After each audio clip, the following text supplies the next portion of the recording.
Ракувањето со оружје е секојдневие за Шон Дуел и неговите синови. We primarily own guns for hunting. Провенствено го користиме за лов, за да обезбедиме храна за семејството, но сакаме да гаѓаме и во мети. Дуел живее во предградие на Тусон, сојузната држава Аризона. На скришно место во спалната соба чува полуавтоматско оружје. Primarily it's for personal protection. За лична заштита, се надевам дека нема никогаш да го употребам, но поправо би го имал отколку да го немам.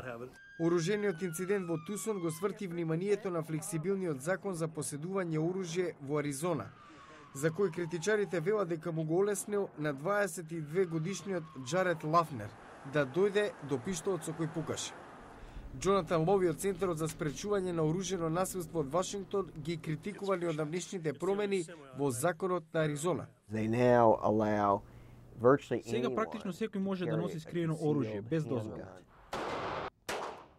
Лови вели дека дебатата не е за или против оружје, туку дали тоа треба да биде во раце на опасни луѓе. Националното здружение за пушки, моќна организација, успешно лобира во Вашингтон за да спречи рестрикција при купувањето на оружје. Во Аризона оружјето е дел од секојдневието. Дури конгресменката Гифордс има пиштол Глок, како оној со кој беше погодена во главата. Жителите на Аризона пак со различни мислења. Многу е лесен патот да стасате до оружје и лично сметам дека не постои причина граѓанин да поседува полуавтоматски пиштол. Треба да имате заштита. Оружјето припаѓа на вистинските луѓе, но тешко е да се направи разлика кој е во ред, а кој не е.